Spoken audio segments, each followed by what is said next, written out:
पाकिस्तान मौजूदा वक्त में दुनिया को सबसे खतरनाक न्यूक्लियर जोन बन चुका है। पाकिस्तान के एटमी अड्डे की सुरक्षा की कोई गारंटी नहीं बची है। पाकिस्तान के एटम बम पर कई आतंकी संगठनों की नजर भी बनी हुई है। तहरीके तालिबान, पाकिस्तान के सरगना नूर वली कई बार पाकिस्तान के एटमी हथियारों को हासिल करने की कोशिश कर चुका है। ऑपरेशन सिंदूर के बाद नूर वली पर एक बार फिर से एक्शन देखने को मिल रहा है। मीडिया रिपोर्ट्स के मुताबिक पाकिस्तानी सेना इसी डर से सैन्य मुख्यालय की जगह बदलने का प्लान भी बना रही है। पाकिस्तानी सेना का हेडक्वार्टर रावलपिंडी में है, जिसे जनरल मुनीर इस्लामाबाद ले जाने का जुगाड़ कर रहे हैं।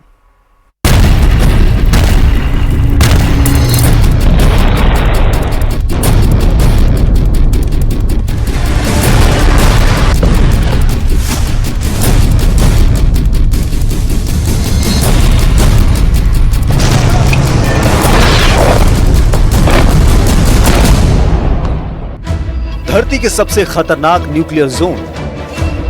Number 1 Pakistan, number 2 Iran, number 3 उत्तर कोरिया, नंबर 4 रूस, नंबर 5 फ्रांस।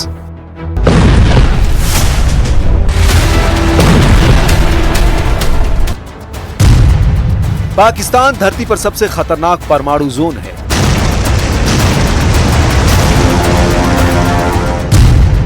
पाकिस्तान के एटम बम पर कभी भी ढाका पड़ सकता है।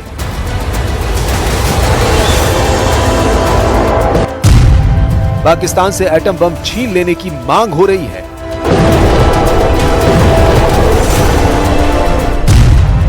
पाकिस्तान के परमाणु बम से दुनिया को कौन बचाएगा?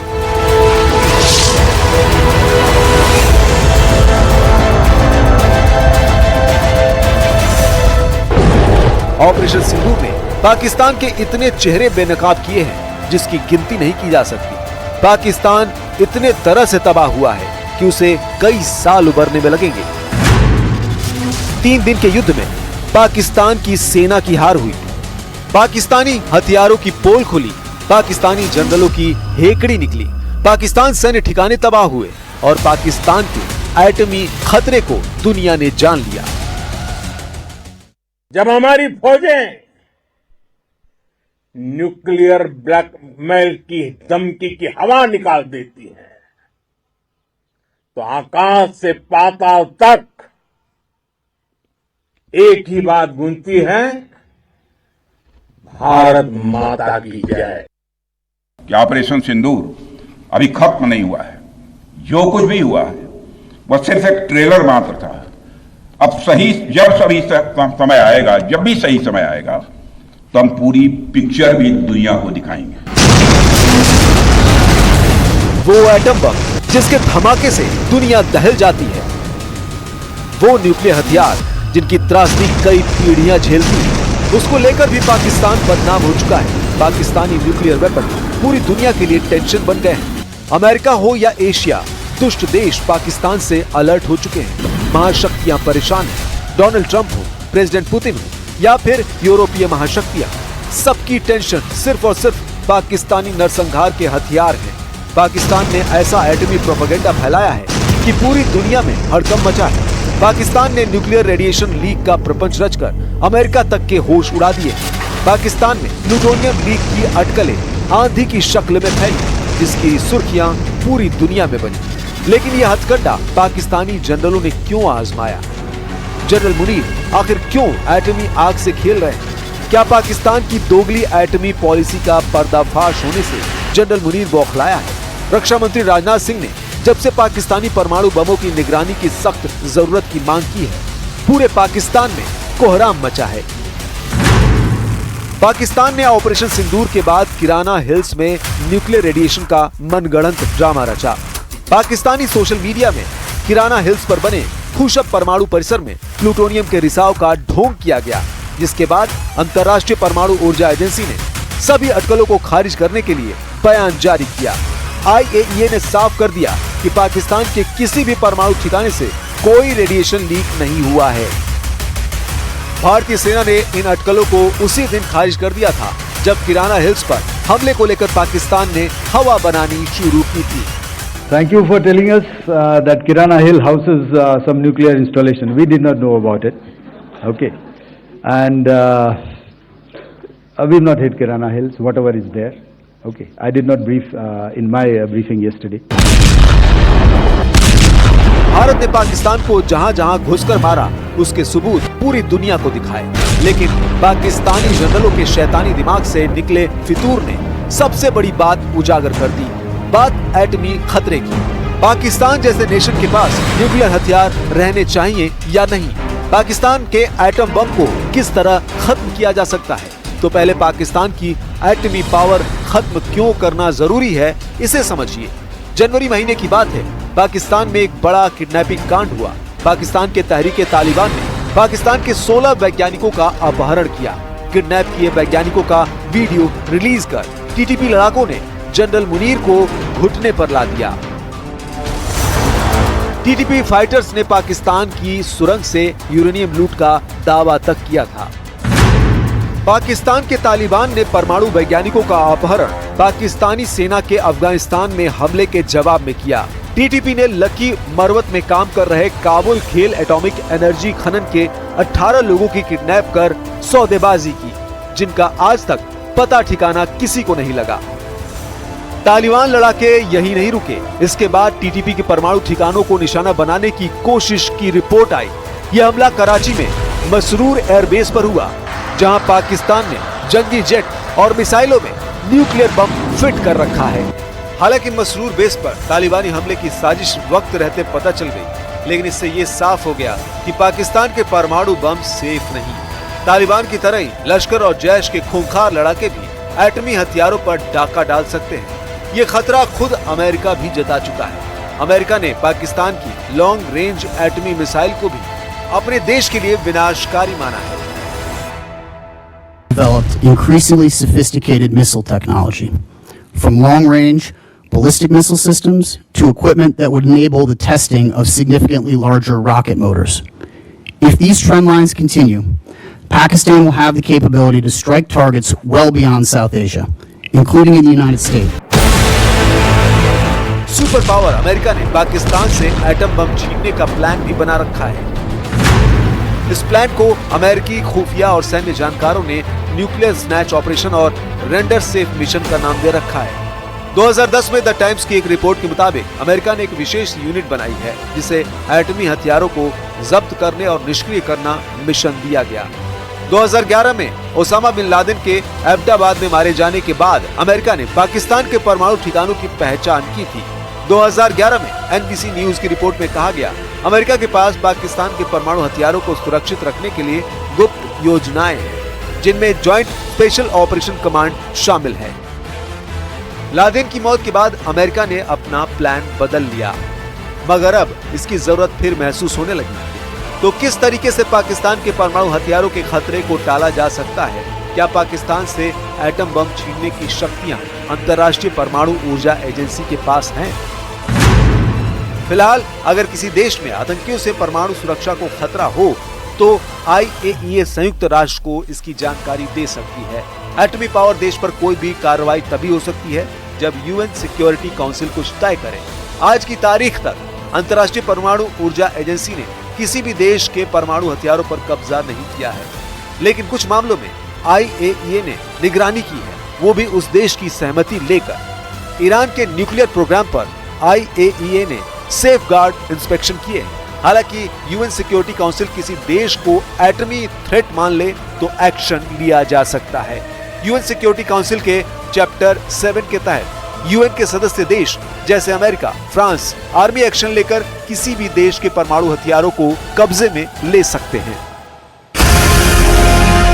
वक्त की दरकार है कि पाकिस्तान जैसे देश से फौरन एटम बम छीन लिए जाए। इंसानियत की खातिर ये एक्शन जितना जल्द हो सके महाशक्तियां लें। अगर इस मिशन में ज्यादा देर हुई तो पाकिस्तान के सिरफिरे जनरल खुद ही एटम बम का सौदा आतंकी आकाओं से कर सकते हैं, जिन जनरलों ने मौत के डर से अपने सैन्य मुख्यालय को बदलना शुरू कर दिया है। पाकिस्तानी मीडिया रिपोर्ट्स के मुताबिक पाकिस्तानी सेना के जनरल हेडक्वार्टर को रावलपिंडी से हटाया जा सकता है। रिपोर्ट्स में कहा गया कि पाकिस्तानी सेना के जनरल हेडक्वार्टर, जिसे CHQ कहा जाता है, उसे अब राजधानी इस्लामाबाद से ट्रांसफर किया जा सकता है। पाक सेना का मुख्यालय फिलहाल रावलपिंडी के चकलाला में है और यहाँ से कुछ किलोमीटर दूर नूर खान एयरबेस है, जहाँ भारत ने खतरनाक मिसाइल हमला किया था। जनरल मुनीर अपने अड्डे बदल रहे हैं, जनरल मुनीर अपने नए दांव चल रहे हैं, लेकिन पाकिस्तान का ये स्वयंभू फौजी तानाशाह अपनी ही चाल में बुरी तरह फंस गया है। पाकिस्तान में जनरल मुनीर के खिलाफ जबरदस्त गुस्सा है। पाकिस्तान मिलिट्री के जनरल मुनीर से खफा है, जिससे आने वाले दिन में पड़ोसी मुल्क में भीषण खून खराबे का दौर शुरू होने की भविष्यवाणी कट्टर मौलाना करने लगे हैं। ऑपरेशन सिंदूर के तहत भारत ने पाकिस्तान को करारा जवाब दिया, लेकिन हमले के तुरंत बाद पाकिस्तान ने झूठ का जाल बुनना भी शुरू कर दिया है। कभी अपने एयरबेस को सुरक्षित बताने की कोशिश, कभी गीदड़ भभकी का सिलसिला, तो कभी भारत के राफेल गिराने का दावा। लेकिन इन झूठों की परतें एक एक कर खुलती गईं। ISPR की बयानबाजी हो या संसद में झूठे दस्तावेज, हर कदम पर पाकिस्तान की पोल खुल चुकी है।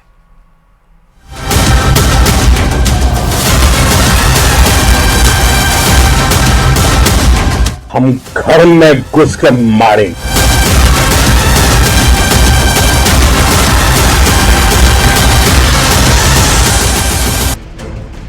13 मई की रात को भारत ने ऑपरेशन सिंदूर के तहत पाकिस्तान के आतंकी अड्डों और सैन्य ठिकानों को निशाना बनाते हुए सर्जिकल स्ट्राइक की।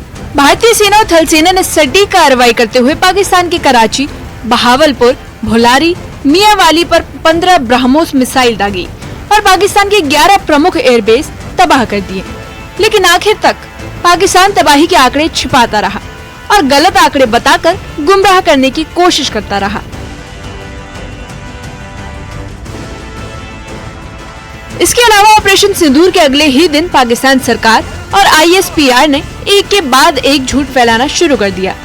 झूठ के इस सिलसिले की शुरुआत हुई एक प्रेस रिलीज से, जिसमें पाकिस्तान ने दावा किया कि भारत के 5 बड़े सैन्य ठिकानों जैसे श्रीनगर, उरी, अमृतसर, नागरोटा और बठिंडा पर जवाबी हमला कर उन्हें भारी नुकसान पहुंचाया और पाकिस्तानी मीडिया ने इस झूठ के मायाजाल में पाकिस्तान का पूरा साथ दिया। रातों रात पाकिस्तान की मीडिया ने भारत के एयरबेस तबाह, भारतीय विमान गिरने और एयर डिफेंस सिस्टम फेल होने जैसी खबरें चला दी। लेकिन भारतीय सेना ने पाकिस्तान के सारे झूठे दावों का पर्दाफाश कर दिया। भारत के एक्शन से परेशान पाकिस्तान ने एक बार फिर कश्मीर राग छेड़ दिया। पाकिस्तानी सेना के प्रवक्ता DG ISPR major general Ahmed Sharif Chaudhry ने कश्मीर को भारत, पाकिस्तान और चीन के बीच का विवाद बताकर अंतर्राष्ट्रीय रंग देने की कोशिश की। पाकिस्तानी सेना के DG ISPR ने गीदड़ भभकी देते हुए कहा कि अगर भारत ने सीज फायर का उल्लंघन किया तो पाकिस्तान उसका जवाब देगा, जबकि सच्चाई ये है कि पाकिस्तान ने हमले की शुरुआत की थी और सीज फायर के लिए भी वही गिड़गिड़ाया था। Anyone who tries to violate our territorial integrity and sovereignty, our response will be brutal, our response will be swift and assured. We love peace.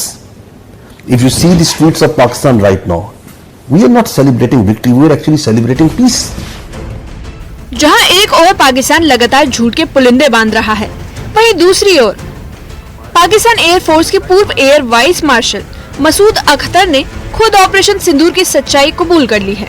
उन्होंने खुद माना कि भारत ने सिंध के भुलारी एयरबेस पर 4 ब्रह्मोस मिसाइलें दागी और वहां मौजूद रडार और एक AWACS यानी एयर अर्ली वार्निंग सिस्टम को पूरी तरह नष्ट कर दिया। इतना ही नहीं, पूर्व air vice marshal Masood Akhtar ने यह भी माना कि भुलारी एयरबेस पर बड़ी संख्या में पाकिस्तानी सैनिकों की मौत हो गई। आर्मी और एयरफोर्स ने, आर्मी ने अल-फतह हमारे मिसाइल मारे और एयरफोर्स ने, ये जो आप सुबह की बात कर रहे हैं जी, ये 10 की सुबह को हुआ, बिकॉज मेरी कुछ लोगों से बात भी हुई। उस बेस के ऊपर 4 surface to surface BrahMos missile आए, सरफेस टू सरफेस या एयर टू सरफेस, ये मुझे नहीं पता। तो पायलट्स जो हैं वो पहले दौड़े कि वो अपने जहाजों को सिक्योर करें। अच्छा। और जैसे पहला आया वो जूम करके ऊपर से दूसरा आया, फिर तीसरा आया, फिर चौथा आया, जो कि अनफॉर्चुनेटली भुलारी में डायरेक्टली आके एक हैंगर पे लगा जहां पे एक हमारा AWACS खड़ा था, जो डैमेज हुआ, जहां पे शहादतें भी हुई। पाकिस्तान के विदेश मंत्री इशाक डार ने एक कदम और आगे बढ़ते हुए ब्रिटिश अखबार डेली टेलीग्राफ की एक रिपोर्ट पाकिस्तान की सीनेट में लहराई और दावा किया कि अंतर्राष्ट्रीय मीडिया भी मान रहा है कि भारत को भारी नुकसान हुआ। लेकिन चौंकाने वाली बात यह थी कि टेलीग्राफ की ऐसी कोई रिपोर्ट नहीं छपी। पाकिस्तानी अखबार डॉन ने तुरंत इसका फैक्ट चेक किया और इस रिपोर्ट को पूरी तरह खारिज कर दिया। और पाकिस्तान के विदेश मंत्री इशाक डार की ये रिपोर्ट किसी गुमनाम ट्विटर हैंडल की पोस्ट पर आधारित थी, जिसे बाद में डिलीट कर दिया गया। अल्लाह के फल से उसको कोई डैमेज नहीं हुआ, फॉर टू टॉक ऑफ कि वो खत्म हो गया। तो 6 जेट फाइटर्स इंडिया के गिराए गए, एक UAV गिराया गया, वो उनको ऑब्वियसली हजम नहीं हुआ। उसके बाद डिप्लोमेटिक, और ये मैं नहीं कह रहा, ये टेलीग्राफ क्या लिखता है, Pakistan air force is undisputed king of the skies. अल्हम्दुलिल्लाह।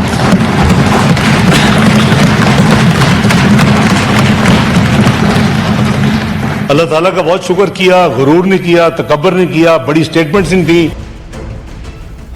ऑपरेशन सिंदूर के बाद पाकिस्तान ने दुनिया को गुमराह करने की जितनी भी कोशिश की, वे सब नाकाम साबित हुई।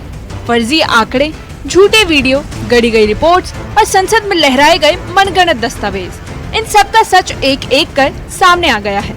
पाकिस्तान की सच्चाई खुद उसके पूर्व अफसर और अखबारों ने उजागर कर दी, जिसके बाद ये साफ हो गया कि भारत ने न सिर्फ आतंक के अड्डों को निशाना बनाया, बल्कि पाकिस्तान की झूठ की फैक्ट्री को भी तबाह कर दिया। Bureau report, news 18। JDU MLC Neeraj Kumar ने बहुत बड़ा दावा किया। नीरज कुमार ने कहा कि राहुल गांधी और तेजस्वी यादव के बीच खाई लगातार बढ़ती जा रही है। नीरज ने कहा है कि राहुल गांधी तेजस्वी के हाथ इंडिया अलायंस की बागडोर देने को राजी नहीं है। अब बहुत ही जल्द इंडिया अलायंस टुकड़ों में बंट सकता है। नीरज कुमार के बयान पर सियासत हो रही है।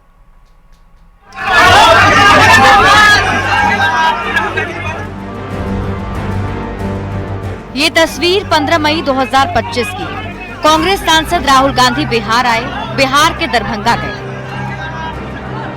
छात्रों से संवाद किया, फिर पटना लौटे। मल्टीप्लेक्स में बैठकर फिल्म देखी, लेकिन बिहार में महागठबंधन कोऑर्डिनेशन कमेटी के अध्यक्ष तेजस्वी यादव से नहीं मिले, जिस गठबंधन में कांग्रेस भी सहयोगी है।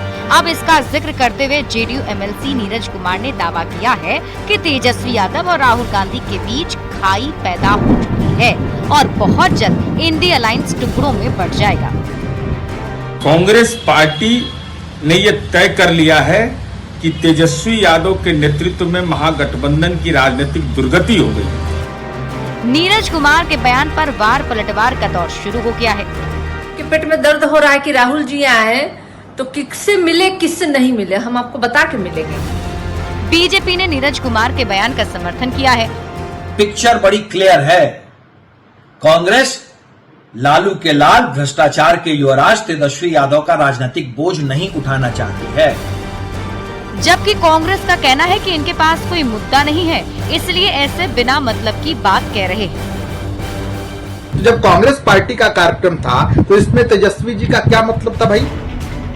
अब राहुल गांधी और तेजस्वी यादव के बीच खाई पैदा हुई है या नहीं, ये तो वही बताएंगे। फिलहाल नीरज कुमार ने दावा किया है कि राहुल गांधी 5 महीने में 4 बार बिहार आए, लेकिन तेजस्वी यादव से नहीं मिले। ऐसे में एक सवाल तो बनता ही है कि राहुल बिहार में तेजस्वी से क्यों नहीं मिलते। न्यूज़ 18 के लिए पटना से अमित कुमार के साथ ब्यूरो रिपोर्ट। इंडिया ब्लॉक पर ऐसा बयान दिया गया है जिसने विपक्षी गठबंधन की नींव को हिला दिया। चिदंबरम का यह बयान न सिर्फ इंडिया ब्लॉक बल्कि राहुल गांधी और कांग्रेस के लिए एक बड़ा झटका साबित हो सकता है। क्या है वो बयान, देखिए आप।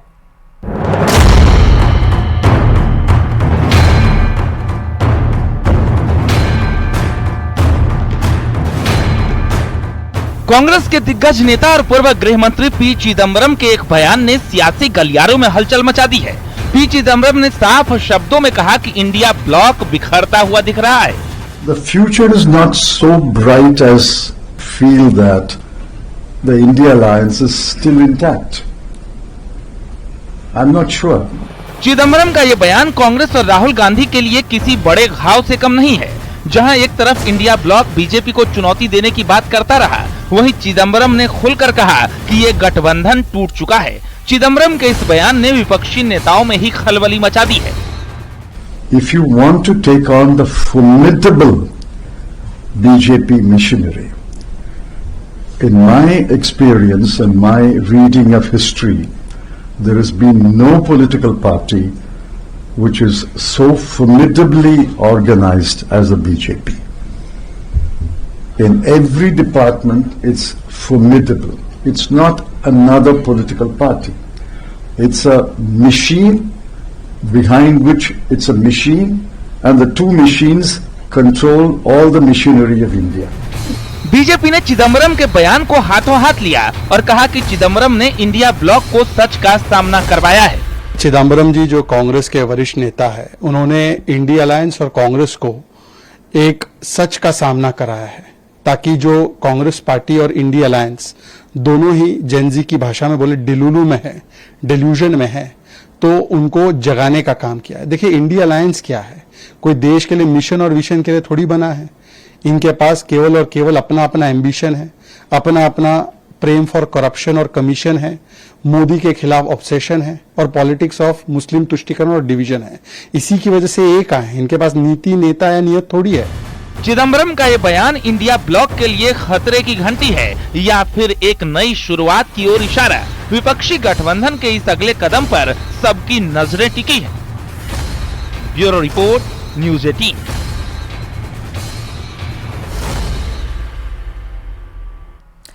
अमित मालवीय ने पाकिस्तान के प्रधानमंत्री शहबाज शरीफ का एक वीडियो पोस्ट कर ऑपरेशन सिंदूर की ताकत बताई है। अमित मालवीय ने अपने एक्स हैंडल पर लिखा, पाकिस्तान के प्रधानमंत्री शहबाज शरीफ ने खुद माना कि जनरल असीम मुनीर ने उन्हें रात 2:30 बजे फोन कर बताया था कि भारत ने नूर खान एयरबेस और कई अन्य जगहों पर बमबारी की। इसे ध्यान में रखें, प्रधानमंत्री को आधी रात को पाकिस्तान के अंदर हमलों की खबर से जगाया गया था। यह ऑपरेशन सिंदूर के पैमाने, सटीकता और साहस के बारे में बहुत कुछ बताता है।